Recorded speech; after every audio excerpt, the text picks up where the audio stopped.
El día de hoy voy a leer, ahorita les digo nomás antes de leerlo, voy a predicar más bien de Isaías 52 y 53, siendo la razón que estamos muy cercanos al Domingo de Resurrección, a celebrar ese maravilloso día en el que la historia del mundo cambió. Y creo que es importante que preparemos nuestro corazón, que sigamos creciendo en esa admiración, en ese eh, honor que le debemos de dar al Señor. Y esa es la razón por la que voy a predicar esta parte de la Escritura. Lo seguiremos haciendo así hasta el domingo de resurrección. Precisamente es que les voy a pedir que se ponen de pie de favor y abrimos nuestras Biblias en el capítulo 52 de Isaías. Voy a leer esta parte porque aquí es donde empieza a hablar acerca de lo que conocemos como la exaltación del siervo de Dios, de Cristo Jesús. Es un pedazo un poquito largo y pongamos atención a las palabras porque las voy a estar mencionando a través de mi mensaje. Dice 52:13 de Isaías: oigan esto, mi siervo prosperará, será enaltecido, levantado y en gran manera exaltado. De la manera que muchos se asombraron de ti, pueblo mío, así fue desfigurada su apariencia más que la de cualquier hombre, y su aspecto más que el de los hijos de los hombres.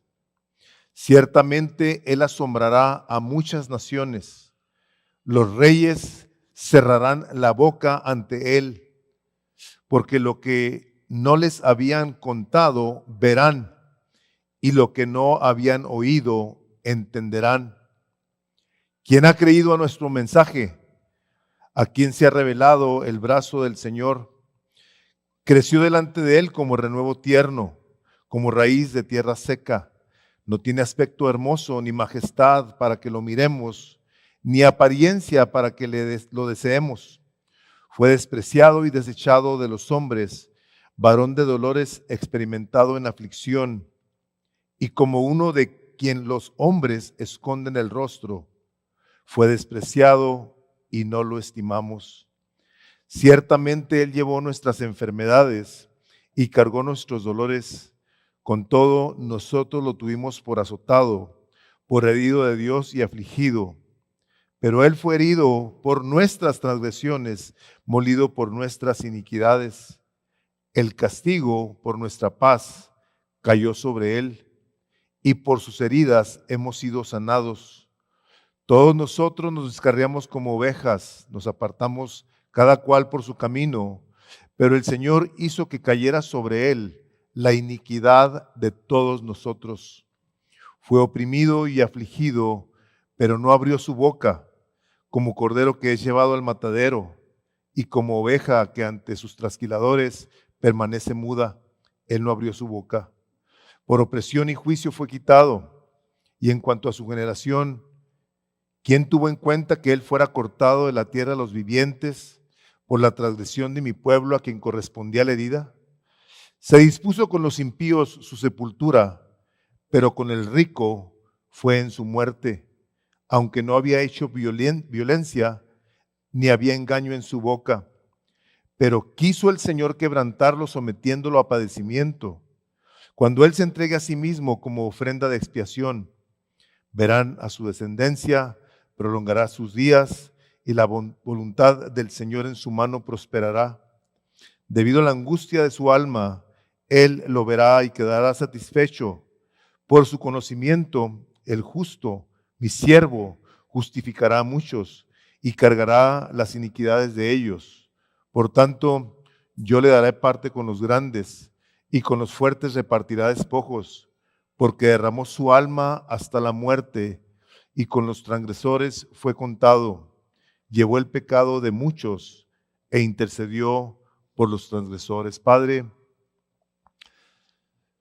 ante semejante revelación, ante este escrito que tenemos delante de nuestros ojos, no tenemos más que darte gloria, honor y expresarte nuestra gratitud, la cual queremos que se lleve a cabo por toda la eternidad. Espíritu Santo, te pedimos tu ayuda, que nos abras nuestro entendimiento, ojos, oídos, y que nuestro corazón esté deseoso de recibir lo que tú tienes en tu palabra para nosotros el día de hoy. Que nos afecte, que caiga esta palabra en tierra fértil y que dé fruto, un fruto que te dé gloria, hoy y por los siglos de los siglos. Amén. ¿Pueden tomar asiento? Como les decía, estamos a unas semanas de festejar, de recordar ese glorioso día en el que el Señor Jesucristo fue levantado de la tumba para vencer la muerte, su poder, el poder que tenía el pecado sobre nosotros. Y vamos a ver esta parte de la Escritura, una que a la hora de verme yo acercado a ella, habiéndola leído muchas veces en mi vida, no es hasta el momento en el que uno se detiene a ver ciertas cosas, y les digo ciertas cosas de una manera muy específica, porque es tanto lo que hay aquí que ni en un mes terminaríamos de ver esto, pero quiero traerlo a ustedes de una manera sencilla, que podamos tener claridad en cuanto a lo que el Espíritu de Dios reveló a través del profeta Isaías y habló a través de él, para que nosotros seamos enriquecidos y continuemos viviendo una vida con una esperanza viva que nos lleve, espero yo que nos lleve, y que nos continúe ayudando a caminar una vida hasta esa eternidad con un deseo de estar en su presencia. Esta parte de la Escritura, tal vez a diferencia de muchas otras en el Antiguo Testamento, la podemos ver en el Evangelio de Mateo, Marcos, Lucas, Juan, Hechos, Romanos, Primera, Segunda de Corintios, la vemos en Gálatas, Efesios, Filipenses, Colosenses, Timoteo, Primera de Pedro, Juan, la vemos en el Nuevo Testamento como pocas partes del Antiguo Testamento vemos. Entonces es un libro que está lleno de sabiduría, de poder, pero sobre todo de una claridad en cuanto a la revelación que Dios quiere que el hombre entienda, que reciba, para que pueda entonces saber cuál es la razón por la cual la Biblia está escrita. Así de ese calibre está esta parte. Que nosotros a la hora de ver esta parte de la Escritura podamos de una manera clara decir, esta es la razón por la cual Dios se ha revelado a la humanidad a través de su palabra. Entonces el título de mi predicación es El siervo exaltado, y el propósito de mi sermón es que veamos que la respuesta al problema del hombre nos ha sido dada por Dios al enviar a su Hijo Jesucristo para salvarnos y reconciliarnos con Él. Es lo que Dios quiere que veamos aquí a través de esta parte de la Escritura. Y este es un libro del cual se han escrito volúmenes, no libros pequeños, volúmenes enteros de este capítulo. Entonces les comparto eso nada más para que tengamos ahí en mente lo significativo del peso de esta parte de la Escritura. Está lleno, como les digo, de esta revelación por parte de Dios, y les digo, no voy a entrar en detalles, hay muchísimos, pero quiero decirles lo siguiente, el libro del profeta Isaías está dividido en dos partes. Eso sí lo traigo delante de ustedes, es algo sencillo. Los primeros 39 capítulos, el profeta está inspirado por Dios y trae juicio, habla sobre juicio a toda la nación, el pueblo de Israel, en cuanto a toda su rebelión, toda su desobediencia, a pesar de la bondad incomprensible de Dios para con este pueblo. Y la segunda parte, del 40 al 66, está lleno de la gracia de Dios, aunque todavía vemos elementos del juicio que Dios trae sobre, o que le habla a su pueblo. Y empieza el capítulo 1 del libro de Isaías hablando acerca de cómo es que el pueblo de Israel se ha comportado con Dios. Y yo, al haber pedido al Señor lo que pedí, que nos abría el entendimiento, he pedido que podamos nosotros relacionarnos con la palabra de Dios de una manera nueva y diferente. O sea, el pueblo de Israel la recibió, esta revelación, pero de entrada empieza a hablar cosas que yo espero que a la hora de relacionarnos con ellas tomemos decisiones. ¿Ok? Que tomemos decisiones, porque son palabras fuertes que en ocasiones las escuchamos y comúnmente pensamos en alguien más. Decimos, ¿cómo no vino? Y pensamos en alguien, ¿verdad? Vamos a hablar de nosotros. Dice Isaías 1, les voy a leer, dice, oigan cielos, versículo 2 del capítulo 1, y escucha tierra, porque el Señor habla. Hijos crié, los hice crecer, pero ellos se han rebelado contra mí. El buey conoce a su dueño y el asno el pesebre de su amo, pero Israel no conoce. Mi pueblo no tiene entendimiento. Hay nación pecadora, pueblo cargado de iniquidad, generación de malvados, hijos corrompidos, han abandonado al Señor. Han despreciado al Santo de Israel, se han apartado de él. Lógicamente, ustedes están aquí, estamos nosotros aquí, decimos, bueno, yo no he abandonado al Señor, yo no me he olvidado de él, pero la pregunta que de entrada nos tenemos que empezar a hacer es, pero ¿cómo vivo yo? ¿Cómo respondo yo a la gracia que Dios ha derramado sobre de mí, habiendo hecho que el juicio de Dios cayera sobre su Hijo Jesucristo para que yo ahora no tenga excusa y no pueda andar diciendo que no tengo tiempo, que no puedo, que estoy muy ocupado, etcétera, etcétera, para atender a las cosas de nuestro dueño, de nuestro Señor? Entonces, habiendo el profeta dicho esas palabras en el principio del capítulo, eventualmente vemos en el capítulo 6, y ahorita que estaba Emanuel recordándonos recordándonos porque yo lo había escuchado en la casa, se me venía la parte de Isaías 6, donde Isaías tiene una visión. Y les digo que recordaba esas cosas porque me gustaría que ustedes recordaran la palabra de Dios, que la tuviéramos en la mente, que cuando leyéramos la Biblia nos acordáramos de la Escritura y la relacionáramos con nosotros. Y en esta parte del capítulo 6, Dios le da una revelación al profeta Isaías y le hace ver su santidad, donde dice que los ángeles que volaban alrededor del trono tenían 6 alas, con 2 se cubrían los pies, 2 los ojos y con las otras volaban. Y se paseaban de un lado a otro enfrente del trono de Dios diciendo, Santo, Santo, Santo es el Señor Dios del universo. Entonces está el profeta viendo esta visión y el profeta en un momento dado dice, soy un hombre muerto a la hora de ver esta visión, dice, porque yo vivo entre gente de labios sucios, están manchados sus labios, hay pecado en todo esto. Y la palabra de Dios dice que un ángel va al trono del Señor, toma con unas pinzas un carbón y lo pone en la boca del profeta y le dice, he aquí, ahora estás limpio.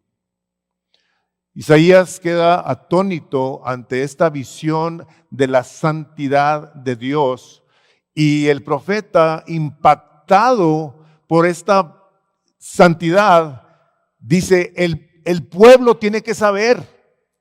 Tienen que saber quién es este Dios santo ante el cual no puede haber pecado. Nadie se puede relacionar con él. Dios le dio a Isaías la gracia de poder haber visto esta visión que luego le permite experimentar el perdón de Dios por medio de de esa quemada que le dio. Creo yo que a la hora de que vemos esa parte de la Escritura y vemos la santidad de Dios, debemos de entonces entrar en una sobriedad que nos debe de llevar a darnos cuenta de que Dios no es Diosito como gente le dice. Dios no es nomás amor. Dios es Dios santo y no va a tener y no tiene relación con el pecado. De hecho, la palabra de Dios dice que cuando gente que no ha reconocido a Cristo Jesús como su Salvador y al Señor como el Señor, dice que sus oraciones llegan a Él como pecado. Son pecado que alguien se dirija a Dios sin ser una persona que se ha arrepentido. De hecho, hay una parte de la Escritura, un salmo, no recuerdo cuál es, que dice: ¿qué tienen que andar los impíos hablando de mi ley?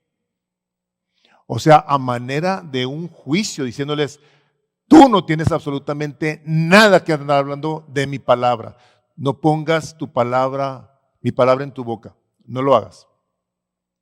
Entonces aquí, al llegar a este capítulo, después de muchas cosas que no podemos entrar por cuestiones de tiempo, lógicamente, empezamos a ver cómo Dios presenta a su siervo, cómo Dios presenta a su hijo, lo presenta como su siervo. Él es el siervo de Dios que va a venir a hacer su voluntad de una manera completa. Y aquí empezamos a ver, como leímos, que el reinado de su hijo, de su siervo, va a ser un reino triunfante. Va a ser un reino glorioso que va a durar por toda la eternidad.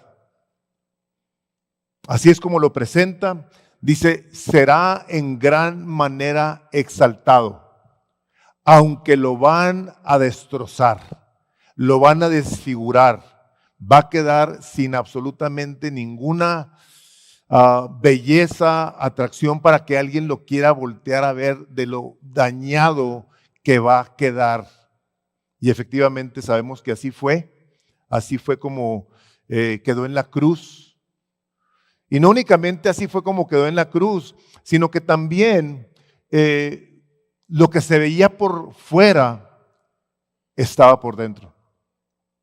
El Señor Jesucristo sufrió al ver la rebelión, el desprecio, el juicio, la maldad de la gente que gritaba: crucifíquelo. O sea, su corazón fue muy afectado. Y pensamos: bueno, pues es que Jesucristo es Dios y era Dios encarnado. Pues sí, pero eso no le quitaba a él su humanidad completa. Y es algo que en ocasiones nosotros tendemos a desprender el uno del otro. Jesús era 100% como tú y yo. 100%. Un hombre en todo aspecto, aunque era 100% Dios. Entonces lo presenta de esa manera y lo anuncia de entrada así porque quiere el Espíritu de Dios que tengamos en mente que ese martirio, ese sacrificio tiene un propósito. Lo anuncia como el Cordero, como el siervo, como el Hijo poderoso, aunque lo van a hacer garras. Ahora, debemos de tener esta situación en mente porque desafortunadamente aún gente que se dice creyente no logra ver con los ojos que debemos de ver la palabra de Dios el propósito de Dios Padre al haber enviado a su Hijo Jesucristo y llegan a decir: bueno, ¿por qué Dios no hizo otra cosa? ¿Por qué Jesús tuvo que morir de esa manera? Y me ha tocado escuchar a creyentes que no están de acuerdo con esa manera de pensar de parte de Dios. De hecho, me tocó ver un video que está en el internet, ustedes lo pueden ver, donde el Papa Francisco dijo que la muerte de Jesús había sido un fracaso. Cuando yo lo vi, A mí me impresionó mucho, o sea, se me hizo muy impresionante que un líder de ese calibre lo dijera, que no sabía él y que no tenía la respuesta por qué Dios mandó a Jesús a que tuviera que morir por nosotros.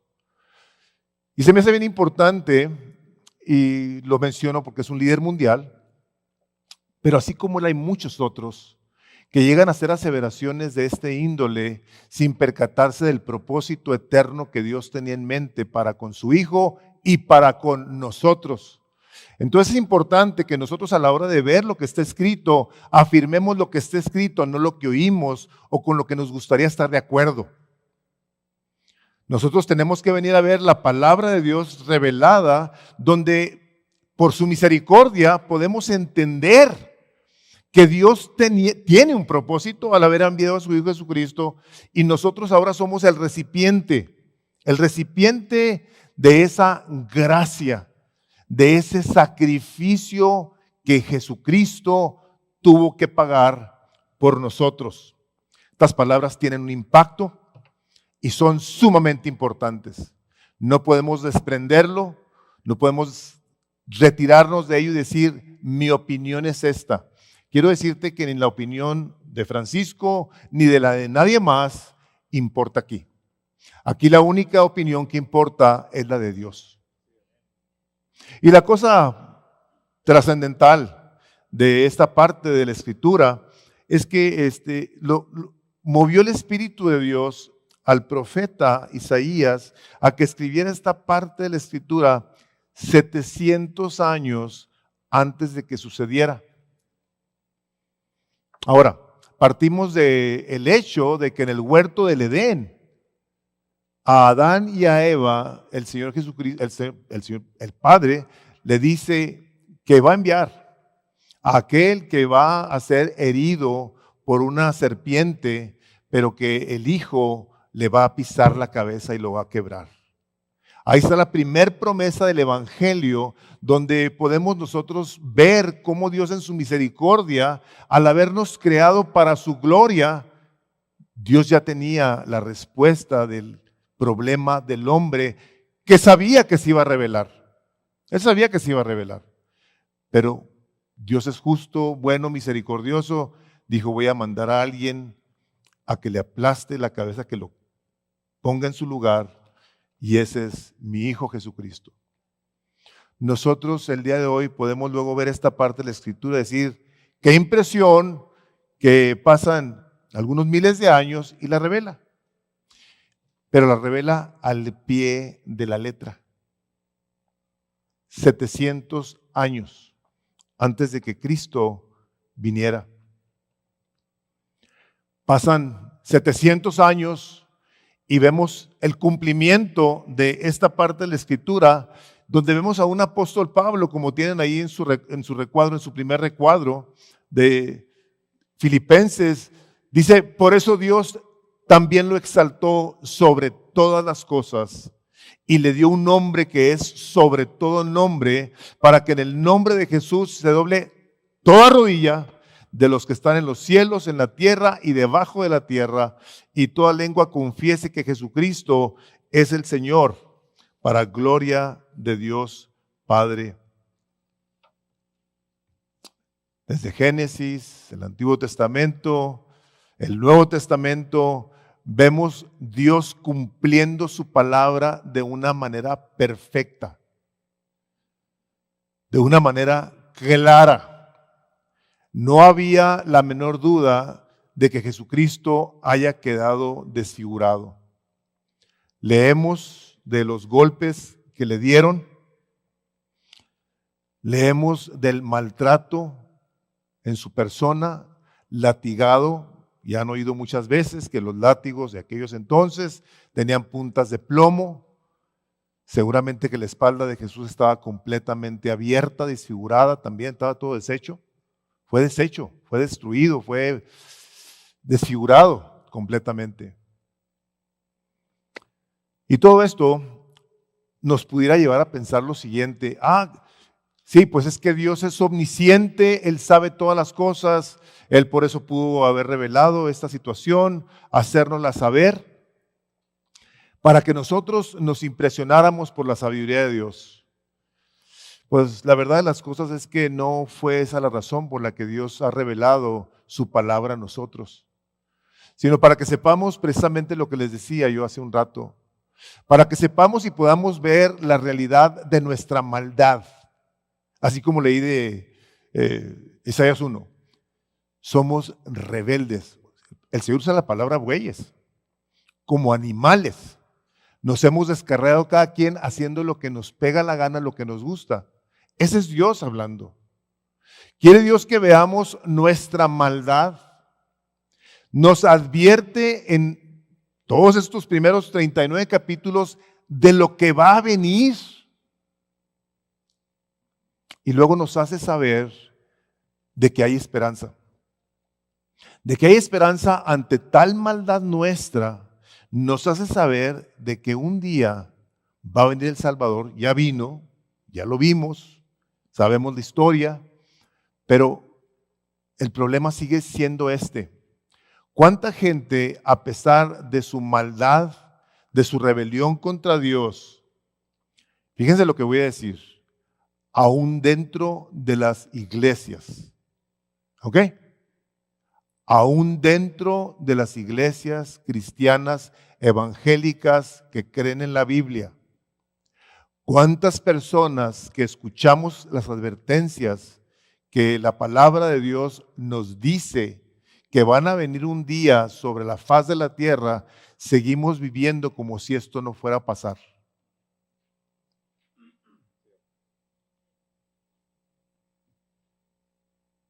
Pareciera en ocasiones que no creemos. Pero Dios en su bondad, en su misericordia, nos habla de este siervo que Dios irá a exaltar en su momento, y que es este siervo el que va a tener una descendencia que cortaron en un momento dado, lo cortaron la descendencia de Jesús, pero Dios en su misericordia dice, pero tendrá una gran descendencia, con la cual va a estar por toda la eternidad. Ahora, a la hora que vemos estas cosas y seguimos viviendo en ocasiones como si esto no fuera a pasar, sucede por una razón. A ver si cuántos podemos decir amén a esto. Seguimos viviendo así porque creemos que somos buenos,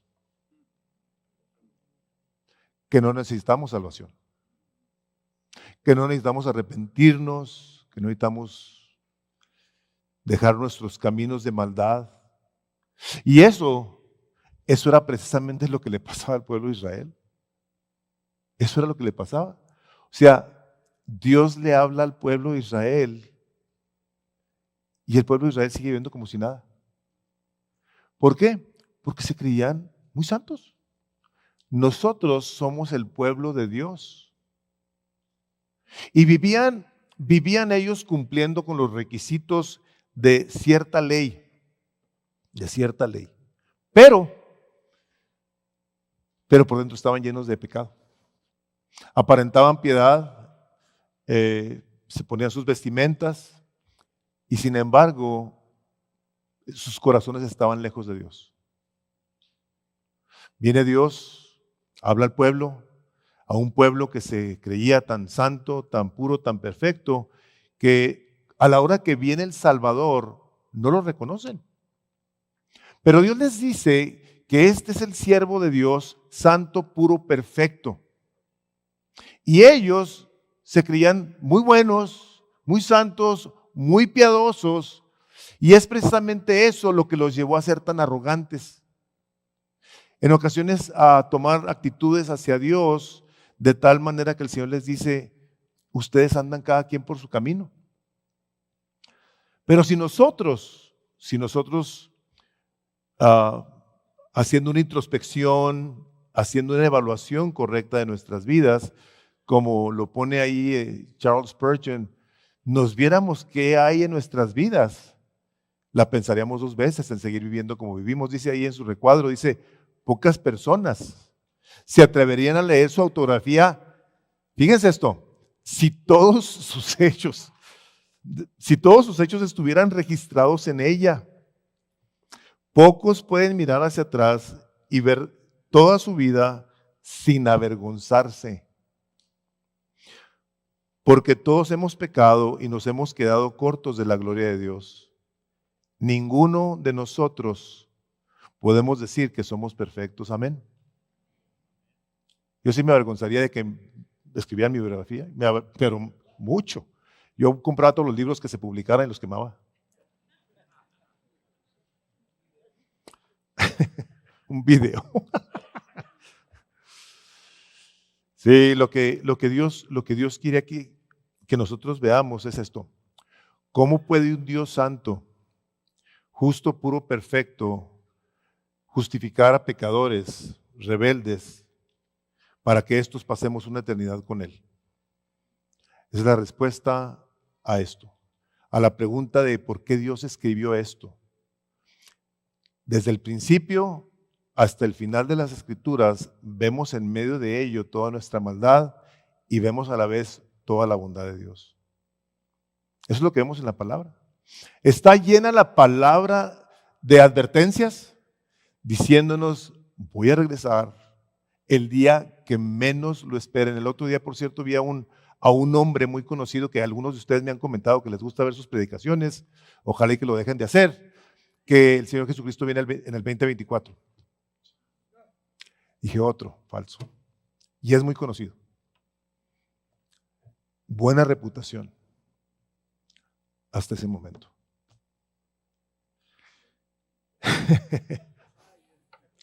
No. Tengamos cuidado con lo que leemos, con lo que vemos, con lo que oímos. Y busquemos de la palabra de Dios cómo obedecemos, cómo le creemos. Y el Señor Jesucristo dijo, y nada más así como paréntesis, el Señor Jesucristo dijo, yo no sé cuándo voy a regresar, ni los ángeles, solamente mi Padre sabe. ¿Por qué queremos seguir creyendo a gente que afirma por sus cálculos y por lo que está pasando en el mundo, hermanos?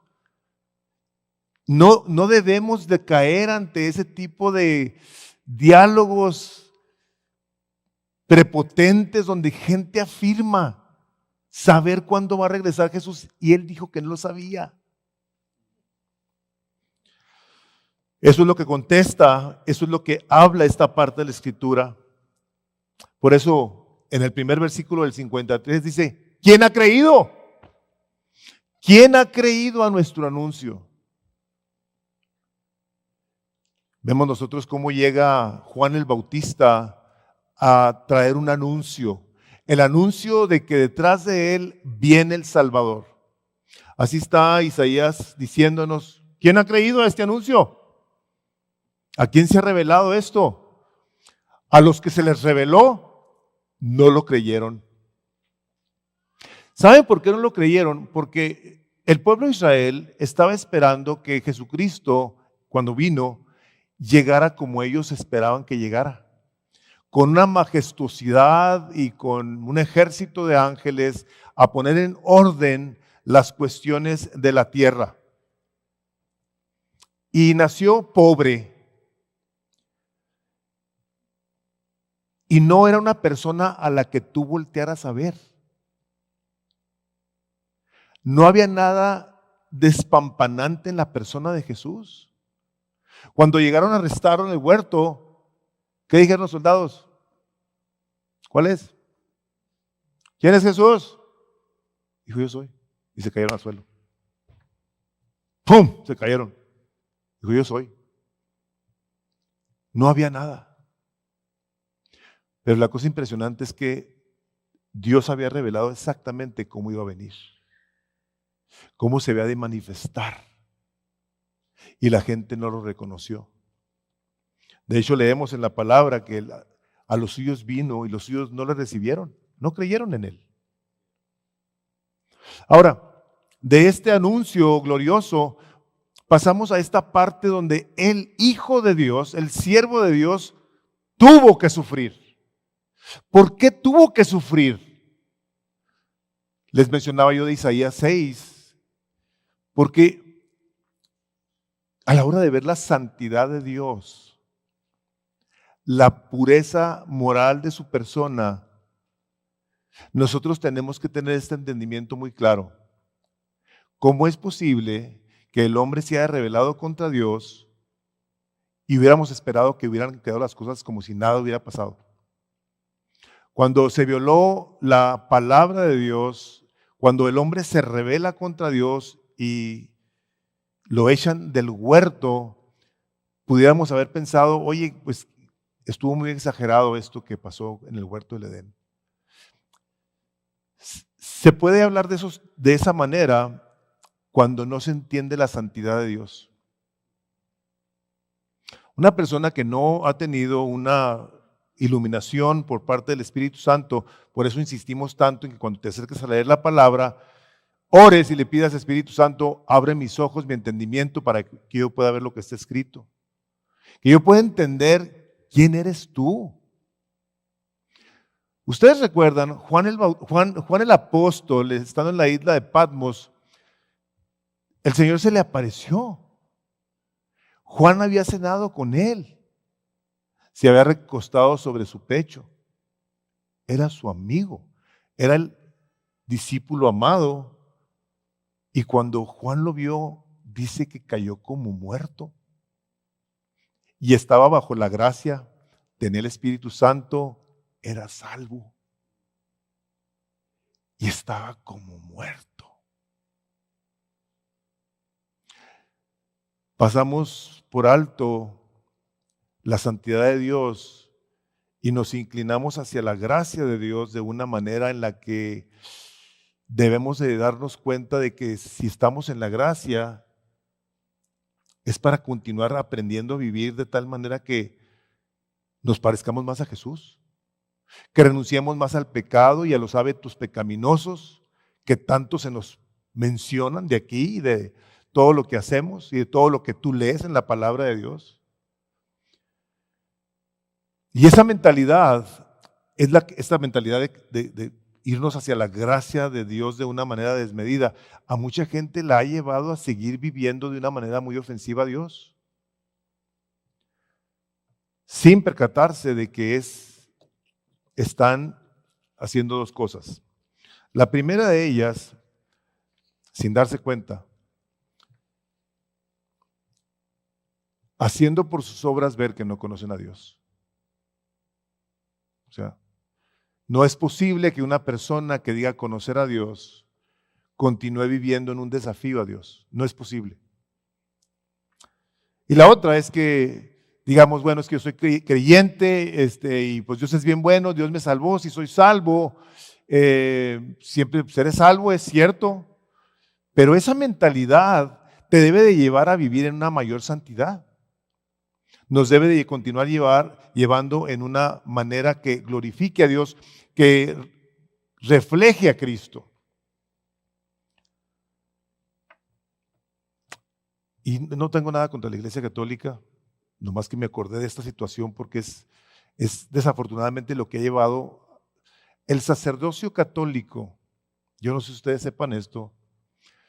Vemos y leemos del número de casos de abuso sexual, pederastas que hay en la iglesia y a veces decimos, ¿por qué tanto? Bueno, la razón es la siguiente. En la Iglesia Católica, si tú eres un sacerdote ordenado, tú eres sacerdote ordenado, hagas lo que hagas hasta que te mueras. O sea, tú nunca, aunque estés en la cárcel, vas a dejar de ser sacerdote. Por eso en ocasiones abusan de las personas. Esa es la mentalidad, este es dogma católico. Pero ¿saben qué es lo más tremendo de todo? Digo, ellos no conocen la palabra de Dios, muchos de ellos, pero los cristianos sí. Y vemos el mismo comportamiento en pastores, en líderes. Decimos, oye, espérate, nosotros no tenemos excusa. Decimos que yo soy salvo. Sí, dice que nomás que por sus frutos los vas a conocer. La vida que tú vives es el reflejo de si Cristo está en ti y tú en Cristo, ¿o no? Entonces, aquí está esta parte diciendo, ¿quién ha creído? ¿A quién se ha manifestado el Señor? Bueno, pues a los que se les manifestó, no creyeron en Él, no respondieron a Él. Ahora muchas personas en un momento dado dicen, bueno, pastor, espérate, pero que esta parte de la Escritura no está hablando de Israel. ¿No es esto Israel? Dice que en su boca no se encontró engaño. Él era el santo, puro, perfecto, donde dice que Él va a asombrar a muchas naciones. Que los reyes de la boca cerrarán la boca delante de Él. Estarán en asombro. Dice que derramó su alma hasta la muerte por los transgresores. Dice que intercedió por ellos. ¿Israel hizo eso? No. No. Aquí no está hablando del pueblo de Israel de ninguna manera. No sé si ustedes sepan, en Israel hay un número muy alto de gente atea. Muchísima gente. No sé las estadísticas, no les hago mucho caso porque todo el mundo trae su librito, pero es un número muy significativo de judíos que son ateos, como en todas partes del mundo. Pero entonces, ¿cómo sabemos nosotros que este es el siervo de Dios? Este es Jesús, está hablando de Él. Bueno, tenemos la parte en el Nuevo Testamento donde va un etíope sobre un carruaje. ¿Recuerdan eso? Los que no se acuerdan es porque no han leído Hechos, ¿verdad? A ver, levanten la mano. No se crean. En el capítulo 8 del libro de los Hechos, dice que va un etíope en su carruaje leyendo Isaías 53. Y llega Felipe y se acerca lo ve que va leyendo un rollo, eran los pergaminos, ¿verdad? Y le dice Felipe, ¿tú entiendes lo que lees? Le dice el etíope, pues ¿cómo voy a entender si no hay quien me lo explique? Y le dice el etíope a Felipe, le dice, dime una cosa, esto de Isaías 53 está hablando de sí mismo, o sea, del profeta Isaías o de alguien más. Y ahí tienen su recuadro que les puse. ¿Cómo podemos estar seguros de que el capítulo 53 se refería al Señor Jesucristo? La respuesta de Felipe está en Hechos 8:35. Entonces Felipe, abriendo su boca y comenzando desde esta escritura, le anunció el evangelio de Jesús. Dice, está hablando de Jesús. Ya vino. Le dio todo el evangelio. El que crea y se bautice será salvo. Y estoy aquí yo imaginando que van ahí en el camino. Está un charco. Y dice el etíope, ahí hay agua, dice. ¿Hay algo que impide que yo sea bautizado? Le dice, nada impide al agua. Se bautizó el etíope, siguió su camino y Felipe fue llevado por el Señor a otra parte.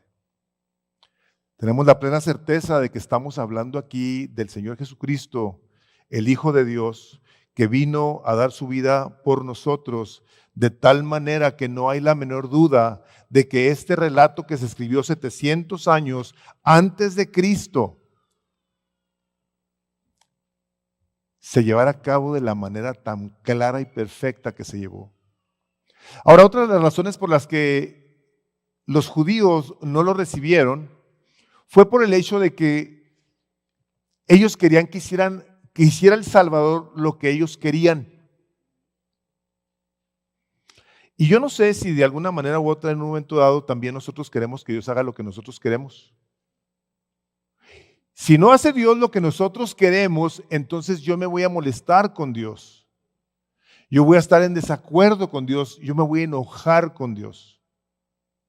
Porque Dios no está haciendo lo que yo le pido. Y citamos desafortunadamente partes de la Escritura fuera de contexto. Cuando uno estudia teología, los que están estudiando teología ya han de haber escuchado esto. Todo texto fuera de contexto es ¿qué? Un pretexto. Textos fuera de contexto son pretextos. Crean ellos que hiciera Jesús lo que ellos querían, Jesús no lo hizo, vino a hacer la voluntad del Padre. Y es interesante cómo nosotros también a la hora de que vemos partes de la Escritura, como esta de que Él llevó sobre sí mismo nuestras iniquidades y murió por nuestros pecados y nos dio sanidad, por su herida nosotros somos sanados. ¿Verdad que la citamos a la hora de que alguien esté enfermo? Dice, todos nosotros dice, el castigo por nuestra paz cayó sobre él y por sus heridas hemos sido sanados. Tú estás enfermo, tú vas a ser sano por las heridas de Jesús. ¿Lo han dicho? Yo lo he dicho, yo lo llegué a decir hace muchos años. Todos nosotros nos descarriamos, nos apartamos cada cual por su camino. ¿Qué es esto? ¿Por qué hay creyentes que siguen enfermos y eventualmente se mueren? Si ahí dice eso. Sí, nomás que estamos hablando del contexto de que el Salvador, enviado por Dios, vino a morir por nuestros pecados y nuestras iniquidades, las cuales en el momento en el que nos rebelamos contra Dios, nos causamos una herida mortal. Y ahí empezó nuestro sufrimiento. Ahí empezaron nuestros dolores, ahí empezó nuestra iniquidad. En el momento en el que pecamos contra Dios, nosotros empezamos a sufrir. Estas heridas, estas llagas que se le hicieron a Jesucristo, vienen ahora a nosotros a librarnos del poder del pecado. Vienen a traernos a nosotros salvación y libertad del pecado para que podamos entonces vivir una vida de obediencia en la que, a pesar de que en la vida hay muchas dificultades fuertes, serias, problemas de todo tipo, físicos, emocionales, económicos, etcétera, etcétera, vamos a poder, por el poder que Cristo nos otorgó a libertarnos del poder del pecado, empezar a tomar decisiones y vivir de acuerdo con su voluntad. Si tú eres una persona que genuinamente conoces a Cristo, tu vida tuvo que cambiar el día que lo conociste. Tú ya no piensas igual, o al menos no debes de pensar igual, no hablas igual, no planeas igual, tú ya no eres igual. Y has visto muy probablemente que las consecuencias que el pecado que traía sobre tu vida antes de que lo conocieras, poco a poco se han ido disipando. Ya no experimentas las crudas, los pleitos, los choques por andar embriagado, las drogas, los adulterios, el dolor que causa a las familias. Empiezas a tomar decisiones, a renunciar a cosas que te están destruyendo. Una vez que vienes al conocimiento de Cristo, murió para sanarnos del poder del pecado. Dices tú, oye pastor, pero entonces ¿qué? Se contradice que en el Nuevo Testamento, tenemos gente enferma. Dejé ahí a Timoteo enfermo y le dije, tómate vino para que te compongas de los problemas de estómago. Pablo mismo tenía problemas de sus ojos. Dice, mirad con cuán grandes letras os escribo. O sea, él no veía bien. Había gente enferma, gente murió. Pero el poder del pecado fue roto. Y la sanidad que trajo fue a nuestro corazón al ponernos en paz con Dios. Yo no sé si tú te acuerdas de cuando tú no eras creyente, pero era otro mundo. Era otro mundo completamente diferente. Tú vivías ajeno a las promesas de Dios, a la gracia de Dios, al favor de Dios. Vivías apartado de Él. Ahora cantamos con este júbilo, con este gozo, que decía 10,000 razones, hay 100,000 razones, millones de razones para cantarle a Jesús. Amén. Porque vino a sanarnos. Pero Él tuvo que sufrir. No se iba a quedar nuestra rebelión contra Dios así nomás. Tuvo que venir a ser molido por nosotros. Porque nosotros éramos los recipientes de la ira de Dios y Jesús vino a quitarla. Y cuando la gente piensa, como les dije hace rato, acerca de, bueno, pues es que Jesús es Dios, sí es Dios, y solamente una persona como Dios podía haber pagado el precio que Dios requería de nosotros, porque Él era puro, santo, perfecto. Era la única manera que alguien podía justificarnos delante de Dios, alguien que estuviera completamente limpio. Alguien que pudiera pararse entre Dios y nosotros y decir, yo lo hago, yo pago. Y el Padre aceptó esa ofrenda. Pero este sufrimiento que Jesucristo sufrió, dice la palabra de Dios, que Él tuvo que aprender obediencia. Ahora, vamos a pasar al último punto, que es la exaltación de Jesús. O sea, hay este elemento de sufrimiento que viene acompañado de una satisfacción. O sea, nosotros en ocasiones lo podemos o lo hemos vivido en un momento dado en diferentes situaciones.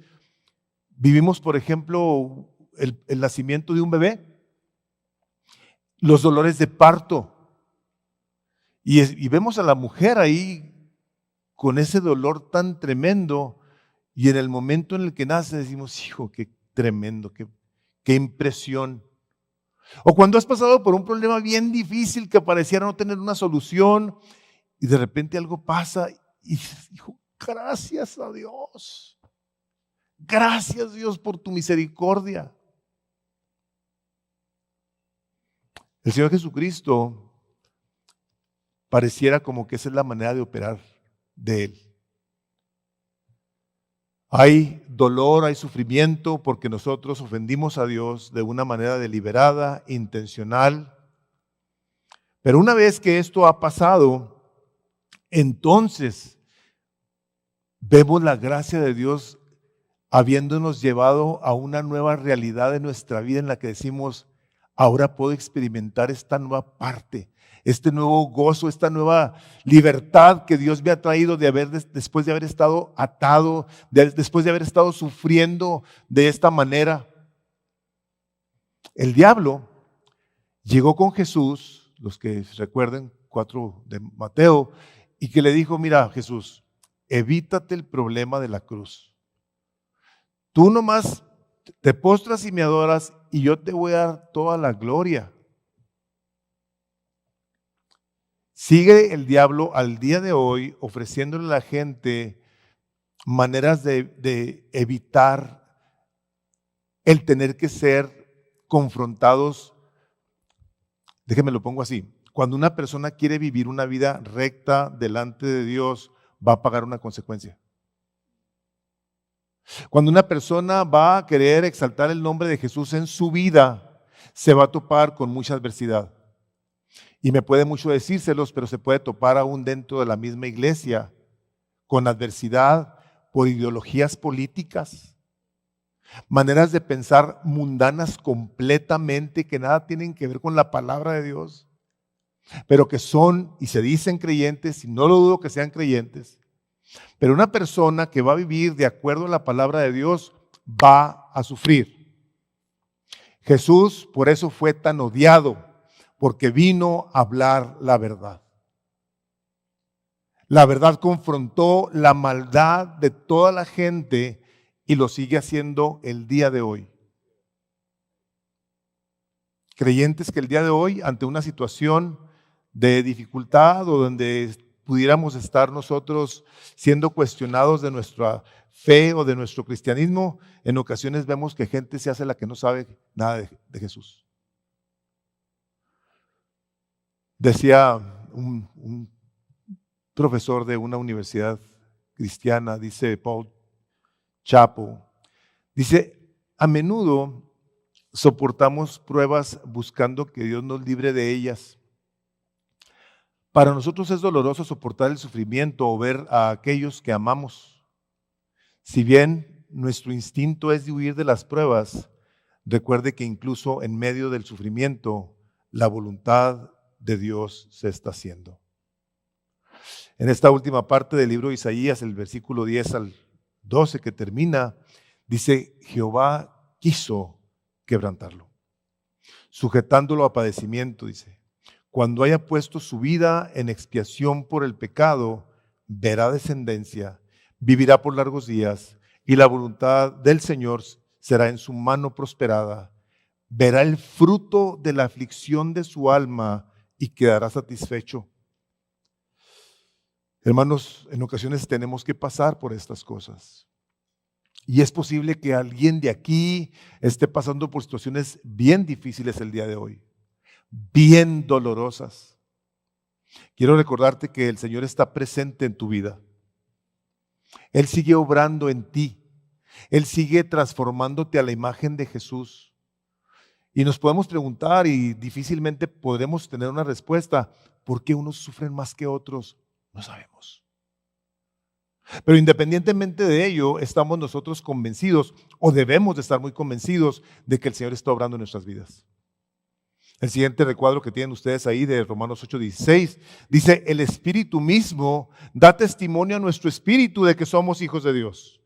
Y si hijos, también herederos, herederos de Dios y coherederos con Cristo, hermanos.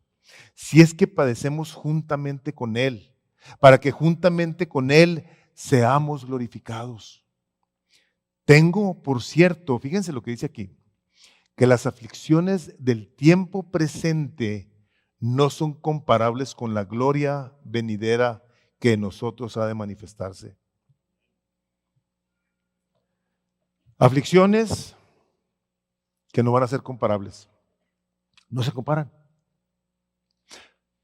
Por lo tanto, cuando nosotros a la luz de la palabra podemos ver la vida en la que Dios está obrando a favor nuestro, diciéndonos que Él ha provisto la respuesta para que tú puedas pasar una eternidad con tu Creador a pesar de ser lo que eres. No habremos entonces a la hora de enfrentarnos a situaciones difíciles decir, yo sé que estás conmigo, Señor. Yo sé que estás a mi lado. Yo sé que estás por mí. Yo creo que podemos decir eso, amén. Dios está obrando a nuestro favor. Dios está haciendo una obra que no logramos el día de hoy comprender en su plenitud. La vamos a comprender un día.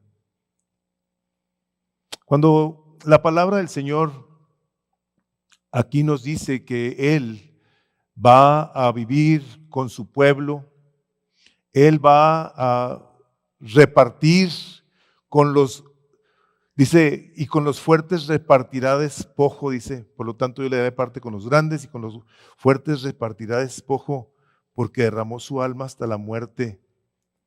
Quiero decirte esto, y quiero para cerrar, pedirte que abras tu Biblia en Apocalipsis 1. Que esta parte del libro de Isaías nos muestra, haciéndonos saber esto que nos espera. Yo pensaba, decía, ¿quiénes son estos grandes? ¿Quiénes son estos fuertes? Dice Juan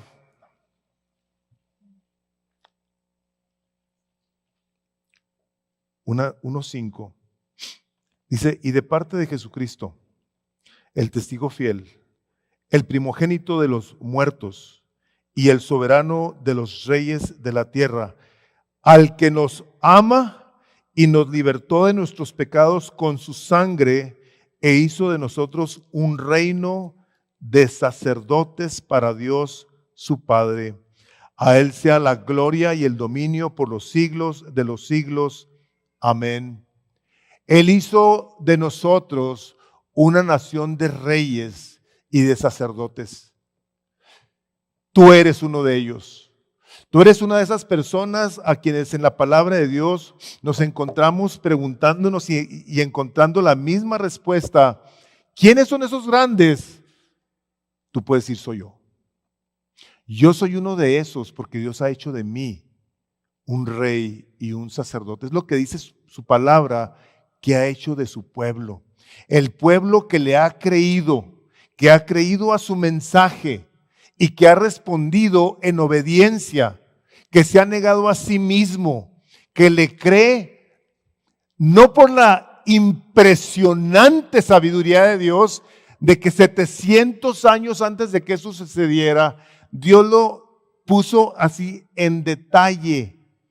No, sino para que sepas que tú y yo somos pecadores que necesitan un Salvador. A menos de que tú creas que eres muy bueno y no necesitas, como el pueblo de Israel.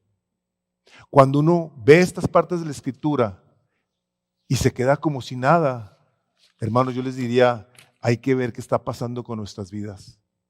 Estamos respondiendo ante esta soberanía de Dios que nos dice, un día yo voy a regresar, el día que tú menos lo esperes. Se los dijo a ellos, va a venir el Salvador, van a ser de una virgen, va a estar en un establo. Y la gente, aún teniendo estas cosas escritas en Isaías 9, no lo creyeron. Estamos nosotros creyendo la palabra de Dios de tal manera que hemos de vivir como Él quiere que vivamos. Yo te voy a animar a que si el día de hoy tú sigues pensando o considerando si te entregas a Cristo o no, te tengo que decir esto. Esto es una advertencia. Es una advertencia a la vez que es el amor incomprensible de Dios por ti, por mí, que te dice, venid a mí todos los que estáis cansados y trabajados, y yo te voy a hacer descansar. Vengan y beban gratuitamente del agua de la vida. Realmente el no querer es tener una actitud de desprecio y rechazo a lo que Dios tan claramente nos ha advertido. ¿Correcto? Padre, en el nombre de Jesús, nosotros venimos ante ti el día de hoy dándote gracias por tu palabra, por tu poder, pero sobre todo, Señor, por tu amor incomprensible. Que siendo tú Dios santo, puro, perfecto, nos has provisto de ese medio que es tu Hijo amado, el santo, puro y perfecto, que tuvo que venir a dar su vida en nuestro lugar por nuestra maldad, nuestros pecados, para que ahora podamos disfrutar de tu gracia viviendo en obediencia. Mi Dios, suplicamos de tu ayuda, de tu poder, de tu misericordia, para que lo que nos resta a todos de vida, lo vivamos dándote la gloria en respuesta a lo que tu palabra nos enseña. Mi Dios, nos ponemos todos en tus manos, pedimos y a la misma vez recibimos tu bendición. Padre, yo bendigo a toda persona que me escuche el día de hoy, que lo que tú has traído a nuestros corazones continúe transformándonos y haciéndolos cada vez más parecidos a tu amado Hijo Jesucristo, a quien le damos todo el honor, toda la gloria. Le voy a pedir al equipo que pase, les voy a pedir que nos pongamos de pie y que cada quien en su corazón, mientras el equipo se prepara, que tú en tu corazón glorifiques a Jesús y le digas, Señor Jesús, gracias. Gracias, Señor Jesucristo, porque me has rescatado, porque me has sanado de mi maldad, me has sanado de mi pecado. Y ahora que el precio de mi paz cayó sobre ti, yo recibo esa paz y te doy gloria por los siglos de los siglos. Amén.